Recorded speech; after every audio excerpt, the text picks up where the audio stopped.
పాకిస్తాన్ ప్రధానమంత్రి షెహబాజ్ షరీఫ్, ఆ దేశ ఆర్మీ చీఫ్ ఆసిఫ్ మునీర్లను ఇప్పుడు అమెరికాకు అత్యంత ఆప్తమిత్రులు అంటే అతిశయోక్తి కాదేమో. ఇటీవల పాకిస్తాన్ ఆర్మీ చీఫ్ స్థానంలో మునీర్ 2 దఫాలు అమెరికా పర్యటనకు వెళ్ళొచ్చారు. ఇక పాకిస్తాన్ ప్రధాని షరీఫ్ కూడా ఒక దఫా అమెరికా పర్యటనకు వెళ్లారు. అయితే యుద్ధ విమానాలను కొనుగోలు చేయడానికి తాము అమెరికా పర్యటనకు వెళ్ళొచ్చినట్లు వారు స్పష్టం చేశారు. అయితే ఇక్కడ ప్రత్యేకంగా ప్రస్తావించాల్సిన విషయం ఏంటంటే, అమెరికా అధ్యక్షుడు డొనాల్డ్ ట్రంప్ మునీర్తో కలిసి ప్రత్యేక విందులో పాల్గొనటం. భారత్పై అక్కసుతోనే ట్రంప్ ఇలా చేస్తున్నారనేది ప్రపంచానికి అర్థమవుతూ వచ్చింది.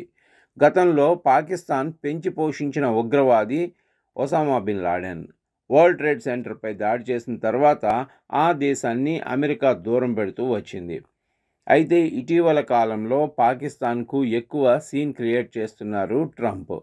ఆపరేషన్ సింధూర్ను ఆపింది తానేనని పదే పదే చెప్పుకుంటూ పాకిస్తాన్కు అత్యంత ప్రయారిటీ ఇస్తున్నారు ట్రంప్.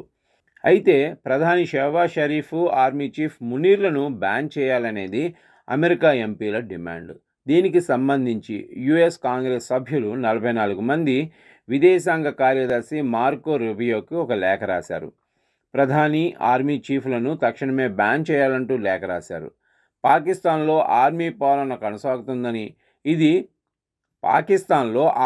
పాలన కొనసాగుతుందని ఇది ప్రజల హక్కులను ఉల్లంఘించటమేనని వారు పేర్కొన్నారు.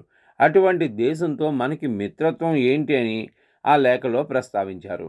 Democratic MP Pramila Jayapal, Greg కాసర్లు ఆధ్వర్యంలో ఈ లేఖ రాసి విదేశాంగ కార్యదర్శికి పంపారు.